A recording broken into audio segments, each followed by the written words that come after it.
Uh, Hello, ladies and gentlemen. This is C. Paul Singh, President Nisbat at Dissent. We are today going to have a very interesting session on the subject growing violence in the society.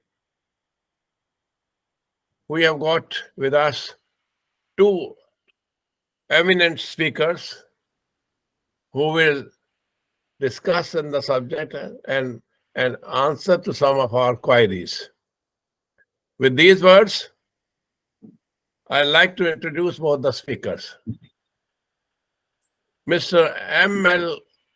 Kumawat, an IPS officer of 72 batch.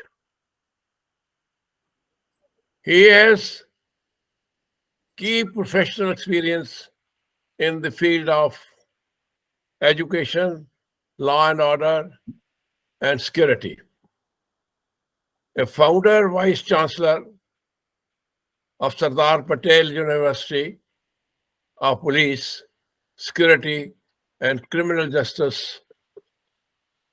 Mr. Kumawat also remained as chairman of Rajasthan Public Service Commission. He had the distinction of being the Director General of Border Security Force, Government of India, as well as Special Secretary, Internal Security, Ministry of Home Affairs, Government of India. He also served as Director General Narcotics Control Bureau, Government of India, and Director General National Disaster Response Force, NDRF. His major achievements include two path-breaking proposals given to the Government of India which were accepted. That is, establishment of the police university, and the secondly, creation of a commando battalion for resolute action, COBRA, for tackling the most challenges in India. The second speaker, Dr. Suraj Singh, is an eminent lawyer. He is a Harvard and Oxford educated top lawyer of India. He practices at the Supreme Court of India and Delhi High Court nowadays. Educated at Delhi, Oxford, and Harvard. He is the contemporary of ex-President of America, Barack Obama, in the Harvard Law School. After his 7-year stint at Oxford, Harvard, he returned to India and started his law firm and career in 1992. His honors and awards include Pride of India Award, Bharav Gaurav Award by Indo-American Friendship Group. He was also bestowed this award along with Chief Justice of India. He is also awardee of International Peace Award 2011 by International Educators for World Peace. Eminence Juris Award 1997 was bestowed upon him by the government of Delhi. So these are the two eminent speakers I have today with me. And the subject we are going to discuss is about increasing violence in the society. Now, giving just a short background about the subject, I'll start asking the questions one by one to both the speakers and get their response. We'll confine the discussions to about 1 hour. Now, increasing violence in the society. What is violence? An act of force that causes or is intended to cause any harm, may be physical, may be psychological, or both can be termed as violence. In today's society, The tranquility of yesteryears of peace seem to have become a distant memory. Economists say that is economic hardship, it is growing disparity, it is lack of opportunities that have created an environment where violence is growing. The dehumanization and hatred for others has also eroded the sense of empathy and compassion for others in the society. Regardless of causes of violence, it has largely a negative impact, causing anxiety, depression, etc. In view of this, what are the reasons, major reasons for growing violence according to you speakers? Is it the dehumanization and hatred, or there are many other reasons? Are there more major reasons? What are your views regarding this? I'll first go to Mr. Kumawat to give his views. Mr. Kumawat. Here, I would like to say, in Indian context, Indian society or India, its location, that's South Asia, I think has to be kept in mind. Those who have subject specialization, they know that this region of the world, South Asia, has been most crime prone or violent region in the world. We have our neighbors, Afghanistan, Pakistan, Nepal, Sri Lanka, Bangladesh, and Myanmar. In all these areas, even in last 70 years, heads of states have been assassinated in each of these states, barring, I think, what we see, Bhutan. So the geographic location itself is important. It's not that there have been no periods of peace. There have been periods of peace, but at the same time, there have been turbulent periods. Immediately after independence, 2 million people, unofficial records, and almost 2 lakh official record people were killed. Then we had, after Babri Masjid demolition, we had violence.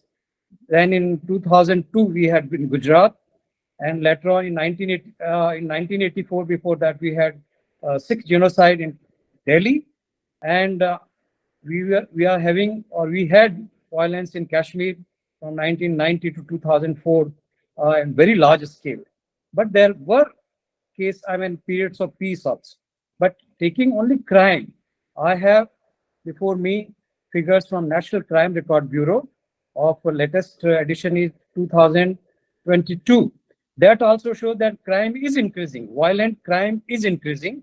The facts are very, I think, revealing. In fact, I would like to just read murders. 29,000 murders took place in 2021. Kidnapping 1,17,707. Imagine 1 lakh kidnapping. Public order 63,000 cases. Crime against women 4,28,000 cases in our country. Crime against children 1.49 lakh cases. Crime against senior citizens 26,110. Under all these heads which I have spoken, there has been increase in comparison with the previous year, that is 2020.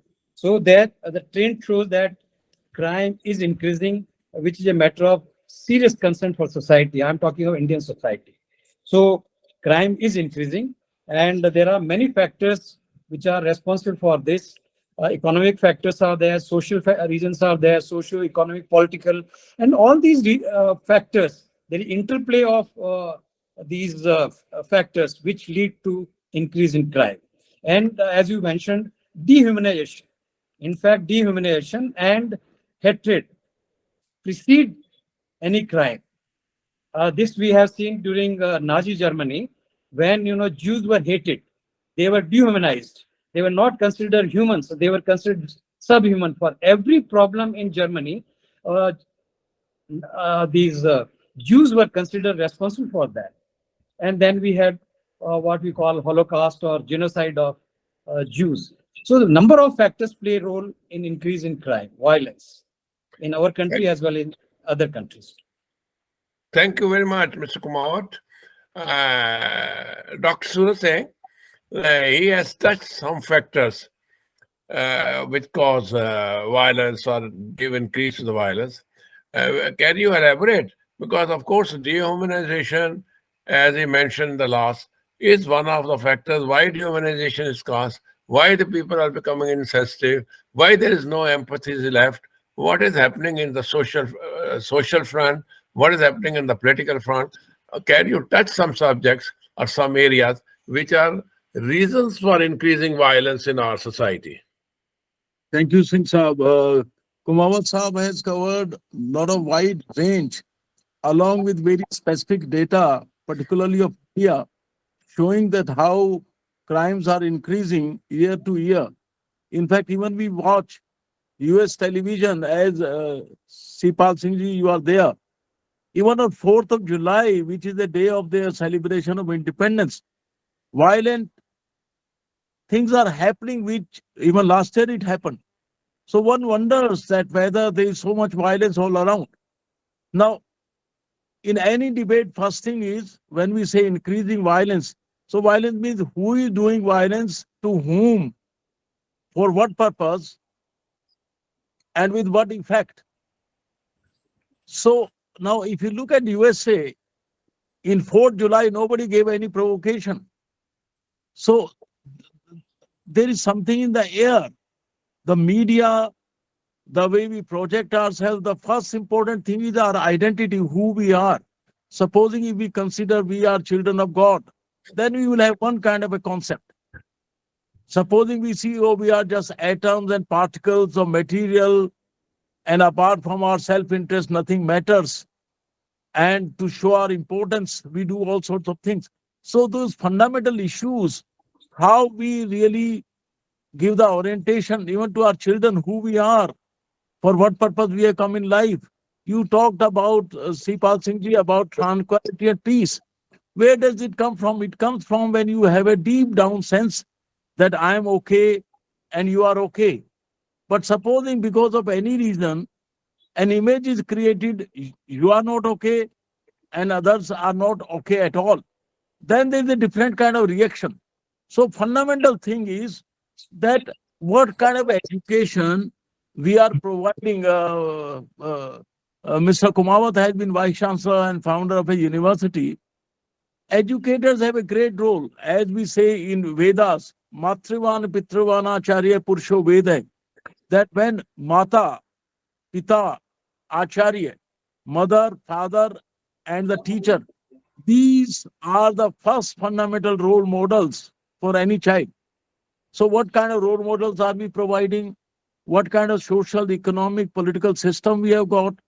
Economic disparity, unfortunately, is increasing in this digital divide. Unfortunately, middle class gradually is eroding. On the one hand, there's so much vast poverty. On the other hand, some people are amassing. My fellow Harvardian people are making not millions but billions of dollars. On the other hand, people don't have enough to eat. Now, I grant benefit of doubt that they might be competent, but other people are not totally incompetent either. Competence is to be rewarded, but not so disproportionate. Games where guns and others are used as a toy, those are to be banned because they create a very wrong kind of a picture in the mind. Now, in America, the debate is about controlling the guns to whom we issue. At least in India, we don't have that kind of problem. But still, if fundamental causes of violence are not eliminated, then that would be there. As UNESCO Charter says, since wars begin in the minds of men, it is in the minds of men that the seeds of peace are to be planted. Thank you very much, Dr. Suraj Singh. I'll carry forward the issue from the point you raised. You raised the point about the firing in USA on the 4th of July. I was here, and I know what effect it can have on the people who are celebrating 4th July, and on the other hand, hearing the news of people having been shot here and there. They say the easy accessibility of weapons adds to the growth of violence. That's what was being said. The lethal combination of people's feeling that they are unemployed or they are being denied their rights vis-a-vis other groups. And desperation also creates a breeding ground for violence in the society. This requires a little more comprehensive and, I think, multifaceted approach. You mentioned about the management subject. First of all, we should see I am okay, you are okay. We have been talking about this management for years by now. There have been issues treated like transactional analysis, that how you approach the other man and how the other man empathy you can win yourself a position. I mean, how to reconcile the groups, and parents to adult, adult to child, child to parent. All various transactions were elaborated by Akban. Yet the fact remains, despite hundreds of years or at least decades, if not years, of management books having written, the required comprehensive and required multifaceted approach, which should lead to less of violence or at least peace, is the issue which remain. I feel the systemic issues like law and order deficiencies, besides staggering economic disparities and the eroding social coherence and cohesion, has led to fragmentation in the communities. These are required to be addressed to check and at least control the growing violence. How do you feel, Mr. Kumar, that how the prevailing issues which have been touched by Dr. Suraj Singh, as well as by you and me, how they should be dealt so that the violence is at least curbed to some extent? Mr. Kumar, please. Both of you have raised very pertinent questions. And economic disparity, first, I'll touch upon that. Economic disparity and deteriorating law and order. How these two things are related. In fact, peace is prerequisite for development of any region.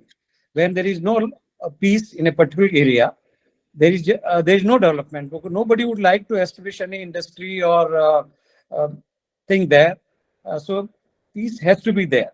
Now, economic disparity. I think left-wing extremism, what we call Maoism in India, has been one of the major cause of concern, where more than 25,000 people were killed, and even it continues to be a very serious problem.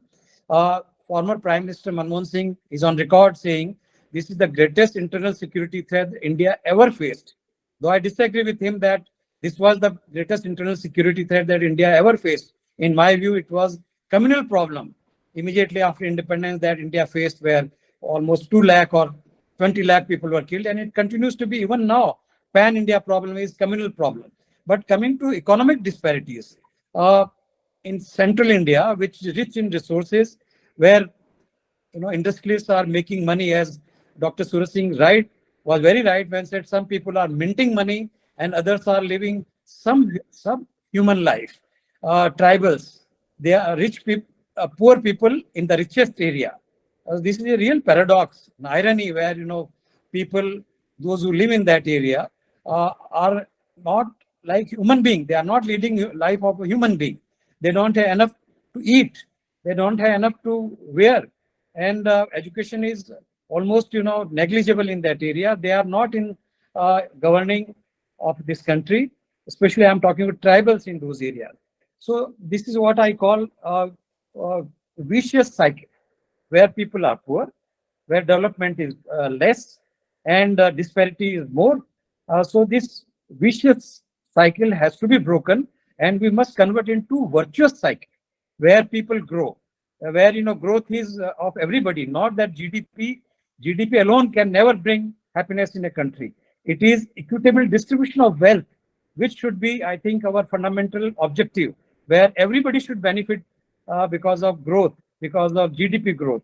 Then only there can be virtuous cycle and there can be peace. That's what I would like to say on this point. Yeah, thank you, Mr. Kumawat. In general, we have talked in general what could be the reasons of growing violence and what normally should be done in terms of human behavior, in terms of behavior of the society. As you mentioned also about Dr. Manmohan Singh, that the greatest threat is not exactly from A, B, C, but a particular reason. And he has mentioned that reason at length. Yet these reasons continue.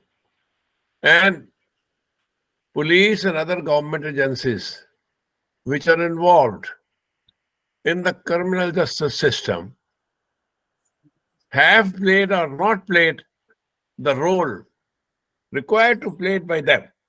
I mean, the endemic reasons for violence, understood. But there has to be somebody who has to check violence. The proactive measures like arrest of unwanted social elements and also implementations, some or the other, the community policing program, involvement of the people in these programs, the emphasis must shift, I think, towards prevention rather than respond to the incident of violence. What is your view? How far can police and other government agencies involved in the criminal justice system can check violence? What timely measures should be taken by these agencies? Dr. Suraj Singh, please. Thank you. Kumawat ji has beautifully explained the concept vicious cycle where one poor thing leads to another poor thing and they get compounded. And also the solution, which is virtuous cycle where one strength leads to another strength. Now, in our system, the greatest challenge of the institution is this, that how do we make sure that a guilty person is punished and innocent person is not harassed? Now, it's so easy in India to make false complaints. Being a Supreme Court lawyer, I have seen in so many cases that after so many years, we discovered that the case was false in the beginning. And our system does not allow even to have access to the truth at least in 6 months. It means you can make an allegation against any person for 6 months, even the truth will not come out. So with these kind of system, if we give too much power to the police, then there is a problem because it can be abused. If we give too little, then they are helpless. Then we don't have enough resources. So many police stations, apart from metropolitan areas and all that, are not even well equipped even for the basic things. Dealing with big crimes are different thing, but even for ordinary. So fundamental problem, Singh Saab, of India is lack of resources. We have less resources and more population. Now, per capita, if we see, it was interesting. I was looking at the data of 1606 when Sir Thomas Roe came to India for the first time in the time of Jahangir. Our GDP was 20 times more than that of France, which was richest at that time. But even our population was 36 times more even then. So per capita income of India even is 1606 when we were one of the richest country of the world. India and China together have 54% of the entire GDP of the world. Even at that time, a European per capita was much better off than us because we are so many. But there was a certain kind of a harmony among the communities. and panchayats and trust in each other, respect for each other. If an elderly person says, don't do it, that was enough. Unfortunately, on the one hand, we have the worst side of the westernization, that is individualism, materialism, but we have not acquired the best side of westernization, that is mutual love and respect, democracy, how power is not to be abused. Unfortunate part in India is that if you give power to anybody, any institution, including my own, that is judiciary, more or less, it will be treated as a private property. Abraham Lincoln used to say Uh, that to test a person's character, adversity anybody can endure. But if you really want to test the character of a person, give him power. In India, when the power is given, the character which has come out is not very wholesome. Unfortunately, there's a corruption everywhere. There are few honorable exceptions, outstanding police, civil servants like Kumawatji, you yourself. Some of my friends are still honest. It's very difficult for them, but they are. But majority of the people, if the recruitment of the police constable is done after charging money, on the day one they become busy in recovering the money they have invested. So there are some fundamental rethinking which we need to do, how we empower Indian citizens so that they regulate themselves. Less numbers are there, high quality is there. Otherwise, as long as numbers are too many, resources are too few, it will be crowd control, it will not be a law and order. Thank you very Forget much. about I think you have, Dr. Suraj Singh, thank you for the compliments in any case to me and Kumawat in the discussion. But I, or Mr. Kumawat, or you also know that there are problems, there are issues. The resources have been stretched, are being stretched much too much. The question which I asked, I mean, in general, you are 100% right that we have to be honest to ourselves and honest to society and be and not consider ourselves high and mighty. Now, wherever the power is given, wherever discretion is given, somehow or the other it is misused. Irrespective of this generalized thing, I would like to ask you, Mr. Kumar, that keeping in view the present available resources or keeping in view the prevailing criminal justice system, what are the various factors which should be now emphasized so as to control violence in the society, at least to some extent? Mr. Kumar, please. Again, very important, pertinent question has been raised. Uh, Policing in our country, as you know, it is a state subject. Police is a state subject. Law and order is a state subject. So we have 30 provinces or states in our country, and police forces of different states are at different level of professionalism, and their resources also vary from state to state. Uh, Here, how they prevent crime or deal with or tackle violence. It all depends on three things, what I think. One is commitment to constitution, constitutional value, justice, whether they are committed or wedded to constitutional values, or they are acting like puppets of the government in power in the particular state. And then professionalism. Professionalism comes by way of training. And third thing, resourcefulness, which Dr. Surasin rightly mentioned. So these three things, commitment, professionalism, and resourcefulness of state police forces vary. Uh, I have worked in Andhra Pradesh. Southern states are far ahead in comparison with northern states. I don't want to name the states, which very big states, they are lagging far behind. If you just think of Telangana, is I think one of the Telangana or Tamil Nadu, they are far ahead in comparison with North Indian major states.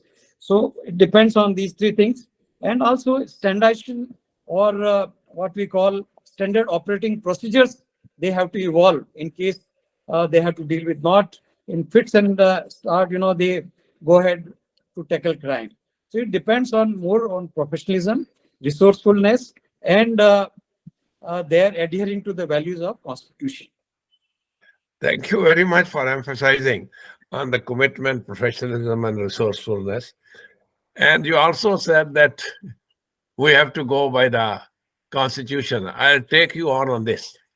In the colonial era, British Raj introduced the concept of the police force in India to maintain law and order and protect British interests, to perpetuate the British Raj, or in certain cases, they say to create terror in the minds of the people at large, so that they abjectly obey the commands of the British Hukumat. Pity not much improvement in its functioning within the framework of new constitution, or the constitution given to the people of India by the after independence has been done. I feel that even after independence, an enactment of the constitution, police as one of the wings for a system is required to work and undertake legal processes for the welfare of citizens. According to you, Mr. Kumawat, what major reforms, what major improvements are required to be undertaken in the police immediately and also in the judiciary to achieve the objective of attaining professionalism, commitment to the job which is allotted to them? Mr. Kumawat, please. CP Singh, sir, the issues that you have raised, I think it requires full day discussion. But here I would like to summarize what actually is required to reform Indian police. In fact, there have been many commissions. We have Dharmveer Commission, before that in 1902 Commission, then Rebero Committee, and Padmanabhaya Committee, and a number of such committees in the states also have been there. But in my view, which was mentioned in 1953 report of Ministry of Home Affairs, which I was going through today, and I find what they mentioned 1953, even after 70 years, same thing I will be repeating today. It was mentioned that the strength which ought to be there per million or per 100,000, I think sadly it is very poor in case of India. In developed countries, it is almost 250. In many of Indian states, it is 120, just half or 50%. Our problems are far more, in comparison with the developed states. The first thing is number. The second is their proper selection. The people, those who have aptitude, they have to be selected by using services of psychology. Third thing, proper training has to be imparted. Training is namesake. Training has to be for at least 1 year. When people are recruited, if there are elections, within 1 month they are put on duty. So without proper training, without in-service training program, which at least in Central Armed Police Forces and the Army we have, there is hardly any in-service training program for civil police. And instead of recruiting civil police, which checks violence, we are recruiting more armed police forces. There has been a huge growth of armed police forces in our country, 11 lakh, which was only 1,000, once central CRP battalion was there at the time of independence. That means only 1,200 people. Today, CRP's strength is 3.5 lakh. Imagine from 1,200 to 3.5 lakh. The same is the story in the state police forces. There is huge growth of armed police forces and not civil police, which actually people go for redressal of their grievances. And then you will be surprised to know, in many of the states, the amount which is paid to a constable, for 2 years he is paid stipend only. And in one state, I don't want to name, anyone can find out. It is for 5 years, a constable or sub-inspector at the cutting edge level, he is paid only stipend. Stipend only 20,000 and 35,000. Imagine only what a unskilled labor gets in India today is 800 rupees. But a constable gets only 600 rupees for 5 long years. So, as you all know, he becomes corrupt because he has huge powers of arrest, where human dignity can be undermined, or rather he can be traumatized for life when arrests are made. And then we have to use technology, forensic science laboratories. Even now, even after 70 years or 75 years of independence, use of science and technology is only minimal in our country. That has to be there. So these are the measures which I'll say, measures which have to be taken to improve professionalism or for police reforms in our country. I agree, Mr. Kumar, in a short duration, probably you cannot go at length. I agree that there is a difficulty about the police population ratio in this country. I also know that imparting improved technical knowledge and imparting training according to various training committee reports has not been undertaken. Non-interference of the political parties also is one of the subjects which probably you have not touched. The criminal justice system seems to be virtually collapsing. The question is that whatever resources are available, whether we go for firefighting by creating lot number of armed forces instead of creating basic police forces which are required to maintain law and order. What immediate measures with the available resources are needed to improve the functioning of criminal justice system as such and to create trust of the people in the police? Dr. Surase. Thank you.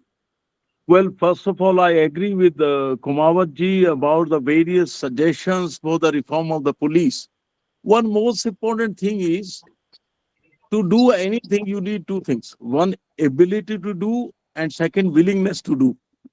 So ability to do means whether you have enough resources, whether you have enough competence, whether you have enough skills. Willingness means you have sufficient willpower to do that, sufficient attitude. In case of India, unfortunate aspect is that constraints of both willingness and ability are there. Now, first, the mindset. We adopted constitution, but in day-to-day life, if you visit any criminal court, you will hardly ever hear of the constitution. You will hear of criminal procedure code, you will hear of IPC, Indian Penal Code, or various other special laws. So that mentality of police Raj, as you said, during British period, though theoretically we have changed, but practically as far as the ethos of work and mindset are concerned, we have replaced white people with the brown people. Mentality remains the same, that is domination. So standard operating procedure, they are, for example, if somebody files a complaint against you, a policeman comes and says there is a complaint against you, you are not entitled to have a copy of the complaint. Yeah. So you don't know what you are facing. Complaint against you. If it is your complaint, of course, you can have a copy. Or even you can have a copy of FIR if you spend some money. That's a different thing. But as a right, if some allegations against you, first thing is principles of natural justice require that you should have a copy of that. You should be given the chance to defend yourself. You can't be assumed guilty without being proven that. So mindset of a free citizen is very different than the mindset of a person that you are kind of a victim of a system. Standard operating procedure, constitution. Constitution is not just the words, they are the ethos, means respect for fundamental rights, respect for equality, respect for liberty. Now, Indian Penal Code is not meant for that. Indian Penal Code, as Sripal Singh ji rightly said, is for maintenance of law and order. So that fundamental mind change, when did we undergo that? It is not just a small thing, but fundamental orientation is not there. A policeman does not come to protect fundamental rights. He comes to, oh, you will have some power. So that mindset, that constitution has to be imbibed in day to day. In police station, we say Supreme Court guidelines. Wonderful. But how many people? Only other day, I was in a court and one lady was crying. I asked her, why you are crying? She said, sir, police people have killed my brother in custody. Now, what kind of system is that? That a person is killed in custody? what kind of law and order are we maintaining? And transparency, what kind of system we have got there?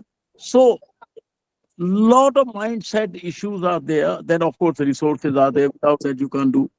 So the entire mindset of the constitution, Sipal Singh ji, has not traveled down at the police level, at the criminal court level.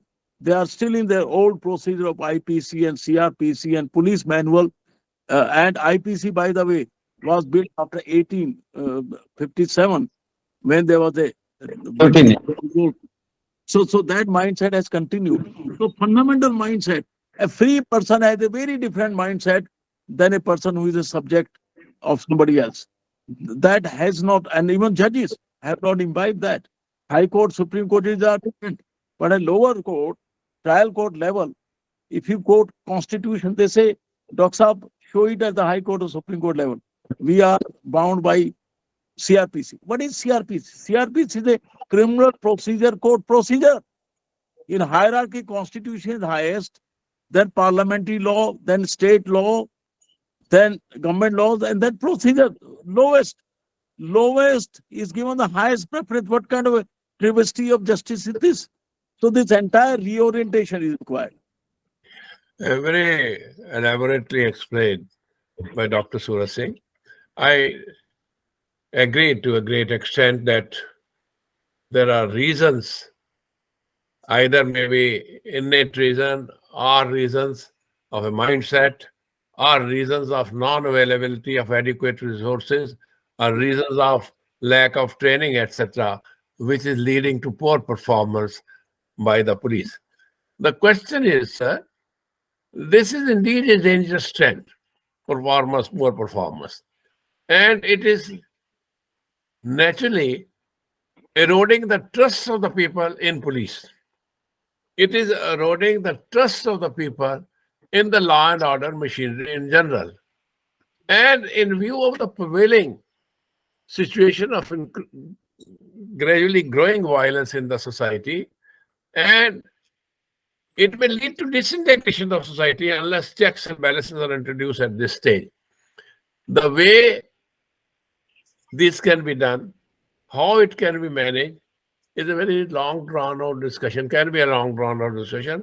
But briefly, Mr. Kumawat, I'd like to add that in view of the available circumstances, in view of the what are there at present, the circumstances, in view of available resources, how best it can be done to gain the trust of the society and to check violence by the forces or by the criminal justice system involved in criminal justice system, police officers, maybe to some extent the prosecution, maybe the jail authorities, I mean, whomsoever is involved. What are the ways so that the trust of the people is gained in the law enforcing and the criminal justice system as such? Mr. Yeah, thank you for this question. What Dr. Suraj Singh said just now, from colonial police to welfare police or Indian, people's police, we have not imbibed values which are very sacred for any Indian, that we have a constitution which talks of justice, liberty, equality, fraternity, and also human dignity. If these ethos are not imbibed by policemen, he can never be a good police officer. If he cannot, give respect to a fellow citizen, he has been accused of a crime, but he must know why. What is the allegation against him? Neither he is given copy of the FIR, nor even his statement of witnesses also, for that matter. Statement of witnesses are not given to witnesses. He doesn't know what he has to speak after 10 years, 20 years, 30 years, because it takes 20 years, 30 years. I can mention some cases, which one particular case, Raja Man Singh of Bharatpur was killed in 1985. Very famous case of that time, when I think Director General of Police of Rajasthan had not joined. He has retired and case ended in conviction just last year or 2 years, 2020. It took almost 37 years for a case to end in conviction or for its disposal. So I think constitutional values must be imbibed by policemen to have trust of fellow citizens. That's, I think, the fundamental, I will call it mantra. It must be imbibed through training. It must be imbibed through, sanskars, by society, by teachers, by family members. We never ever read constitution, the preamble. What a fine constitution we have. But if you ask, what is preamble, most people will not be able to answer. And then, what are fundamental duties, which tells you it makes a good citizen. एक अच्छा इंसान बनाती है, fundamental duties, if we talk about them. So these are the things I think a policeman should carry all the time, like I say Bible or Quran or Gita. Okay, these are the values by which I will carry out my duties, and not by what politicians want or this thing. Politicians cannot punish every policeman. They cannot police every police chief. If we all strictly adhere to the constitutional values, that alone can change police image, in my view. Thank you. I agree. We had a long drawn out discussion, basically revolving around the functionaries who are involved in the criminal justice system. As you pointed out, that there are certain legal flaws and there are constitutional reasons, because in fact the directive principles of the constitution, which are more important, are not enforceable in the court of law. That is something tragedy of the situation also. The directive principle laid down a lot of duties which are required to perform, and the duties as such are also not being enforced. Anyway, we are only revolving around the criminal justice system.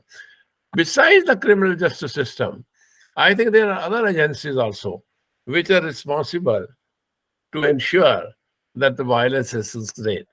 The way the media influences public perception, the way the media can play a significant role in sharing the discourse around violence in the society, the way the media can help in containing violence, I think is not being done properly. According to you, what role does or can be played by media to shape the discourse around the police and the public opinion so as to reduce violence in the society? Mr. Dr. Surah Singh, please.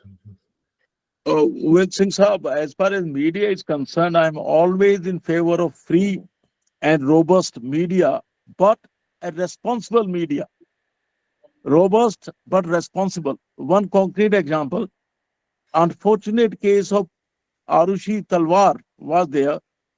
Day in, day out, the privacy, lot of other things of the poor young lady who was gone was depicted on TV. I personally filed a case of public interest in Supreme Court, and Honorable Justice issued directions that all these kind of a coverage should be stopped while case is going on.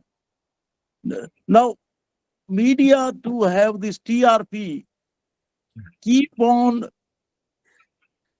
almost dramatizing violence, so that because normal growth, happy news do not capture attention. Human mind is such, and through millions of years, human mind has developed that when there is a fear, when there is something negative, it becomes more attentive for survival reasons.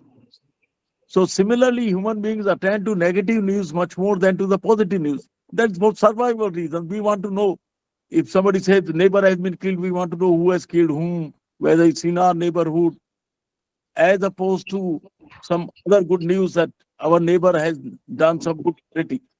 So we understand human nature focuses on negative things, but at the same time, covering positive news, I call it 2 to 1. 2 complimentary, 1 criticism, 2 positive, 1 negative, so that overall picture we get is of a balance. Because what happens, what we say about ourselves becomes self-fulfilling prophecy. If we say we are all corrupt people, it will increase corruption. If we say by and large we are honest people, competent people, it will increase that.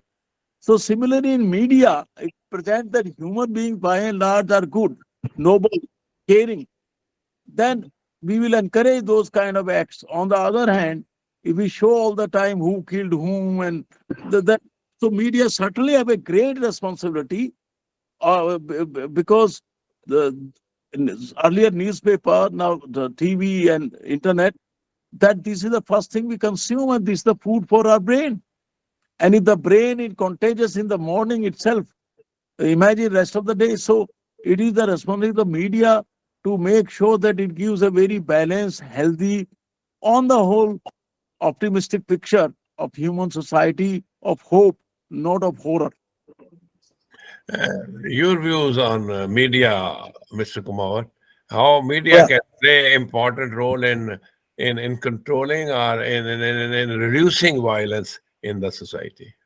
Your views. Media, in my view, print, electronic, and social media.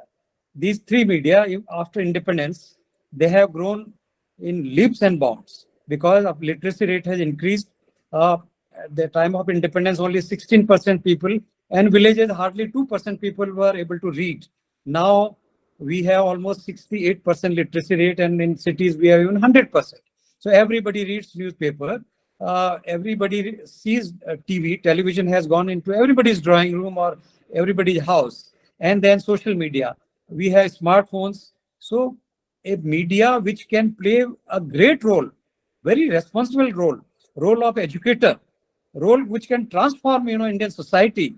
In my view, I can give specific instances also, having seen at the national level as Special Secretary Home, Government of India, the negative role of electronic media especially, and also many print newspapers, vernacular papers especially, their role is almost to create disharmony in society between community and community. They want, that there should be, let me say, even civil war between community and community. They're not playing the role which they ought to play or they should play. And especially social media has gone berserk.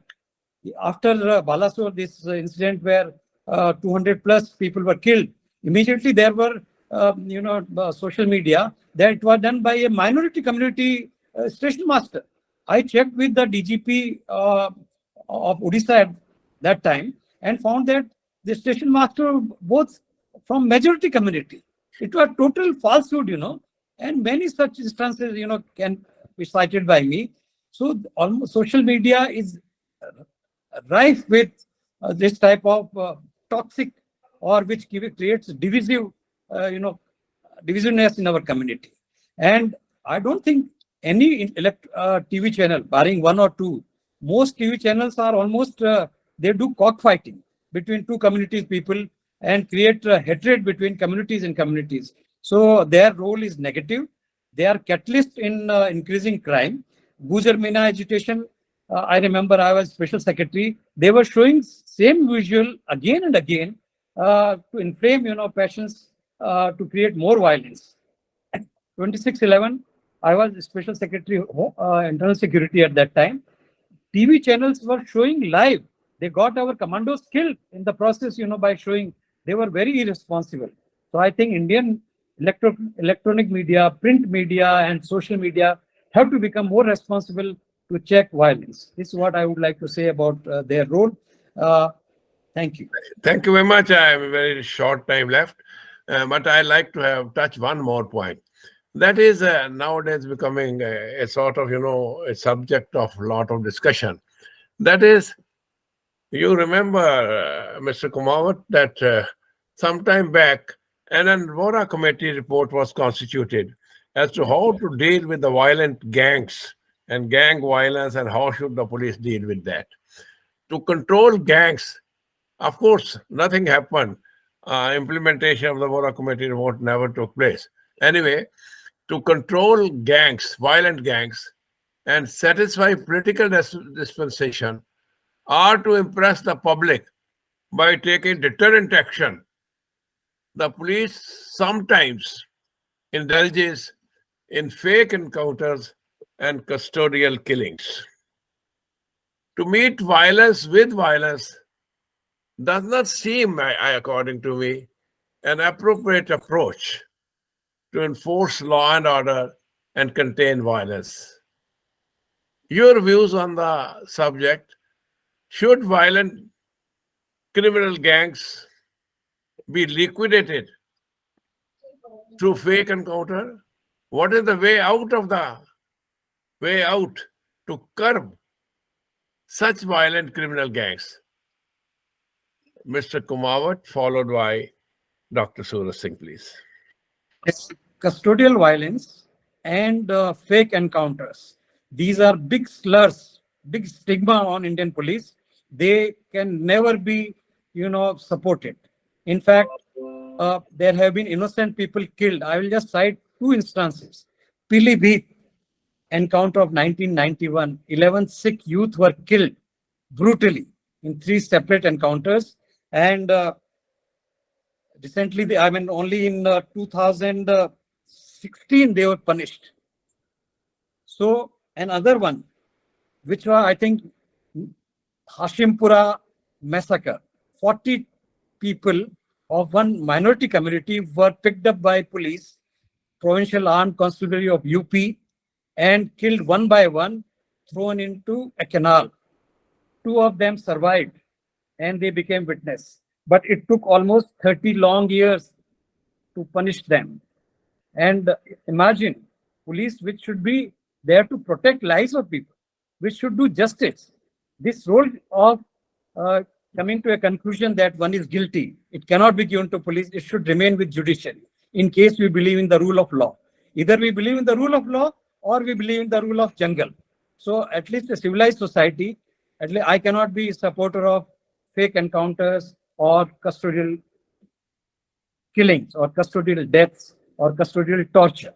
Unfortunately, India has not signed an international convention on or brought a torture act, anti-torture act. And I'm for it that there should be public opinion to bring anti-torture act, which most civilized nations have on their statute, but not India. As citizen now and as police officer, I always felt that there is no place for custodial torture and for also fake encounters. This can only be done by a savage police, by a police which is not human. So this is what my remarks are about fake encounters and custodial torture. Very short words. Dr. Suraj Singh, you have got any other views? I agree with Kumawat ji that police, fake encounter, all these things are can never be justified. In fact, when power is given, responsibility is always there. So safeguards are to be provided. The difference between Constitution of India and Government of India Act of 1935 is this, that there was no part 3 of the Constitution, that is fundamental rights. There was no part 4 of the Constitution, that is directive principles. There was no preamble that we, the people of India, give ourselves this Constitution, justice, equality. So this entire ethos of the Constitution, and if we follow those, there is a scope for any fake encounter. What for? Police are killing people for what? So they are not supposed to. So to whom are they serving? It's somebody, politician's ego or some agenda. If the very word fake shows that that was not bona fide transaction, and anybody who indulges in dishonesty, whether police or common person, are to be dealt strictly. Safeguard should be there, and deterrent punishment against those officers who abuse their power. I agree with both of you, but the question is that the violence is increasing. Some of the criminal gangs are also indulging in violence. To curb criminal gangs, this is no way to indulge in judicial killings or to have the fake encounters. But in this state of escalating violence, the society probably need to learn a lesson that hatred begets hatred. Violence attracts violence. Only compassion, understanding, and unity can have the power to overcome violence to some extent. What should be done to reduce this hatred and address issues emerging out of hatred and which are escalating in violent crime or hate crime? How can courageous individuals in the society probably help in reducing the hatred or curbing the hatred and address the causes of violence emerging out of hatred? This is my next question, and I'll first go to Mr. Kumawat because you understand what I mean. What are the hate crimes which are happening in the country? Uh, I think very excellent question. Whether a man is full of compassion or a man full of hatred, it all depends from the day he's born. First, parents, what type of discourse takes place in the house. If it is of hatred, all the time, drop by drop, in a person's brain, a hatred is put, he becomes a man of violence, a man of hatred. In case he is in the company or in a family where compassion is credo, compassion is ethos which is followed. I think person gradually, what I call honey, if honey is put in the mind of a child, uh, day after day after day after day, he becomes Gautam Buddha. Or if hatred is filled again and again, he becomes, a terrorist. So it all depends first to begin with on parents, then teachers, where he goes for schooling, where teachers. In fact, there are many teachers who are having, who eulogize Godse. So either we follow Gandhi's principles or we follow Godse's hatred. So it all depends on first to begin with family, then with teachers, then in the company, in whose company he is there, then society. All the time they are talking, community versus community. I am not mentioning community deliberately against one community against another community, or we are just talking of humanity, or we are talking of human values, human rights.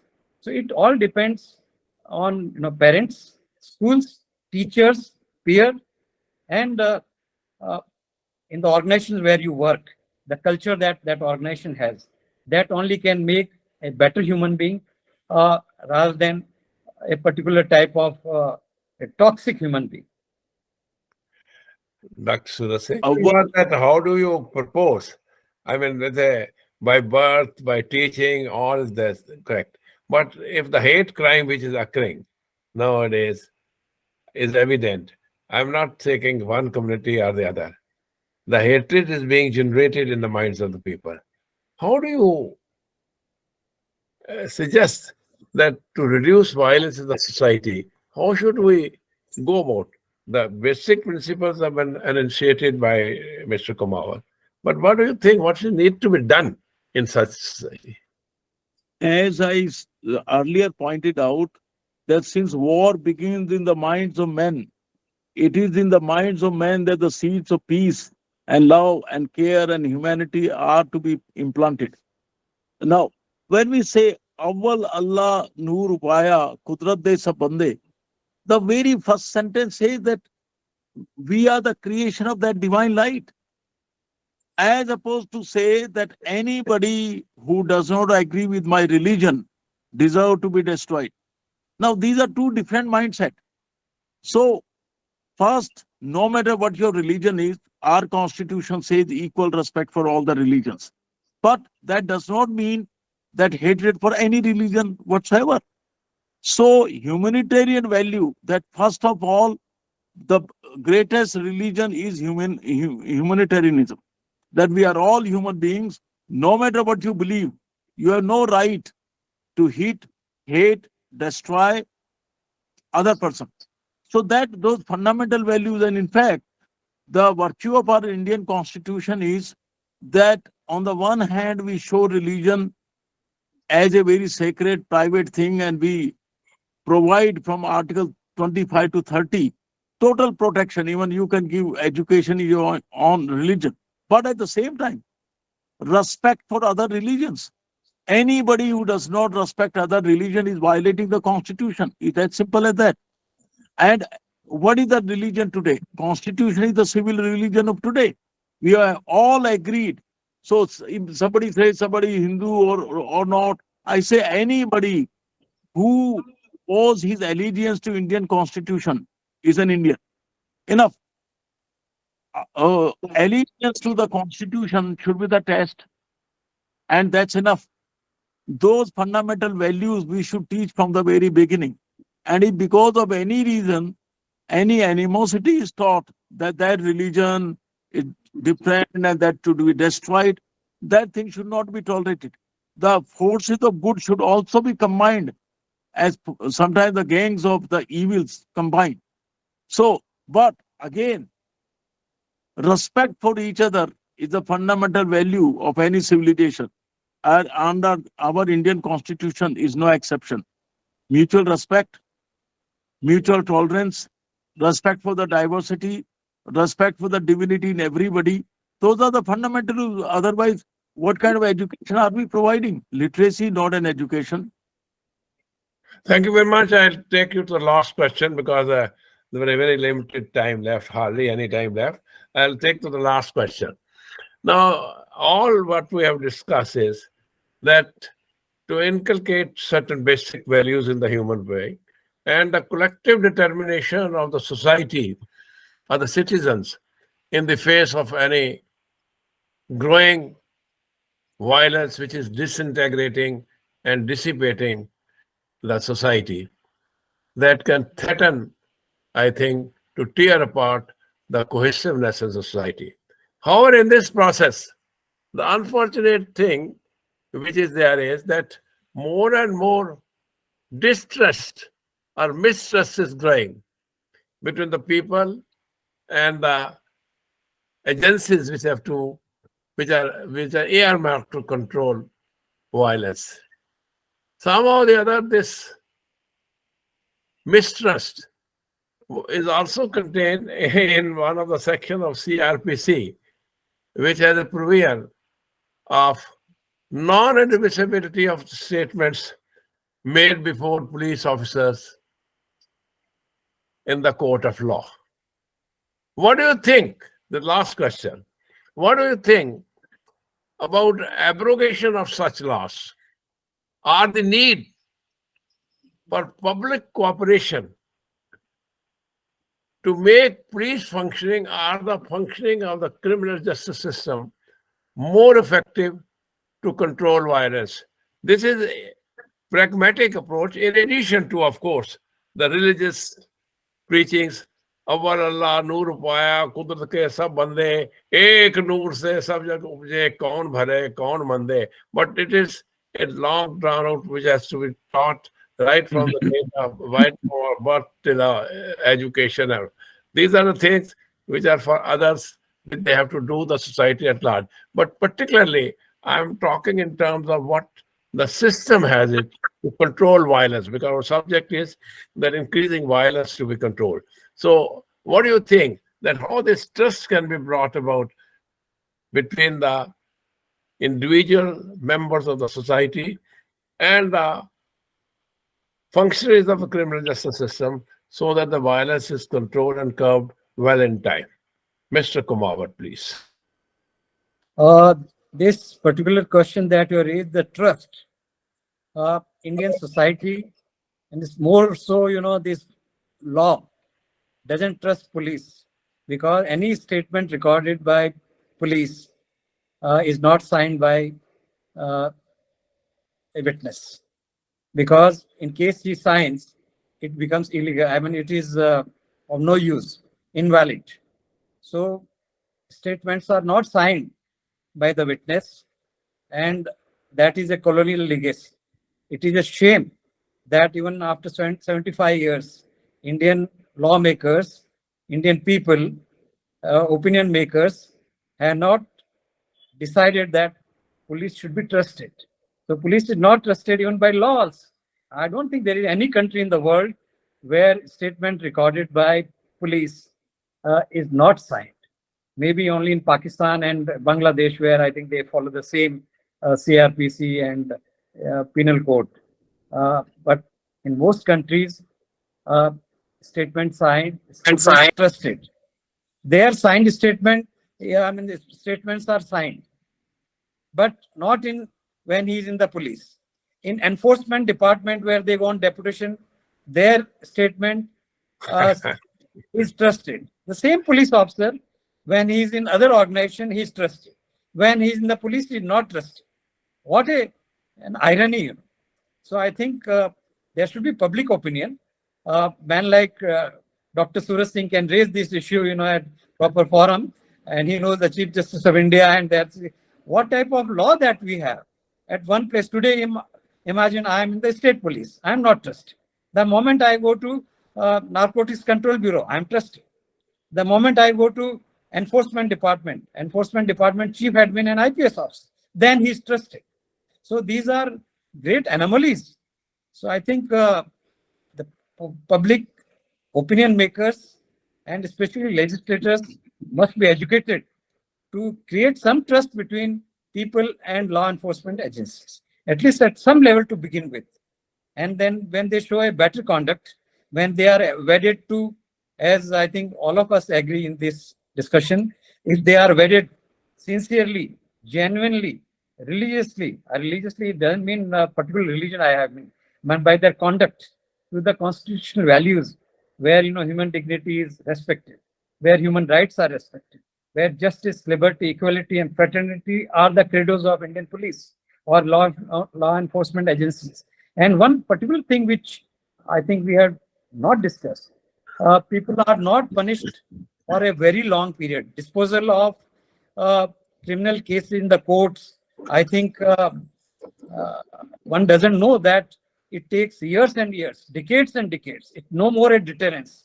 Chief Justice of India, former Chief Justice of India, many of them are on record saying that it is snail's speed. Presently, 5 crore cases are in different courts, district courts to highest court. It will take 324 years to dispose of if the present rate of disposal continues. 324 years. So what type of deterrence? People commit crime and they know that they will not be punished for very long. I gave some example of Dr. Man Singh's murder case and also Hashimpur massacre. It took 30 long years to get them punished. So these are the things which should happen in case we have to have trust in criminal justice system of the people. And also criminal justice, those who are in the criminal justice system, they have to be more responsible and come to the expectation of the people also that criminals are punished. They should not go scot-free. Thank you. Can I have, in very few words, the final views of Dr. Suraj Singh on this particular subject, which somehow or other has been very elaborately described. I only thought that there's a mistrust. And Mr. Kumawat has explained that there's a mistrust so long you are in the police, in the normal district police or something. But once you go to enforcement directorate, or once you go to narcotic bureau, that mistrust becomes a trust. The same police officer is relying. Anyway, there are very inclined references which has been pointed out by Mr. Kumawat. What are your views, Dr. Singh, on this particular subject? Because he has...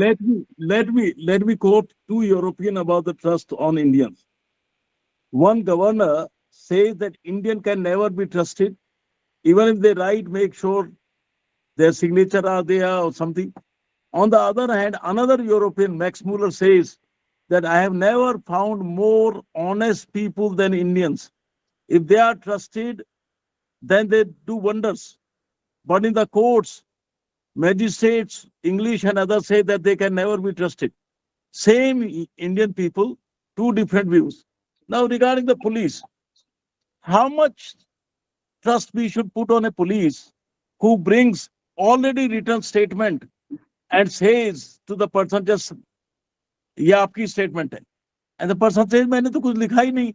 उन्होंने कहा, ना, आपके लिखने की जरूरत भी नहीं है. Now, should we take that as a gospel truth? Now, that's why we said that anything said in police custody is not admissible in law. But what happens supposing tomorrow the witness will disappear? There is a provision under section 164.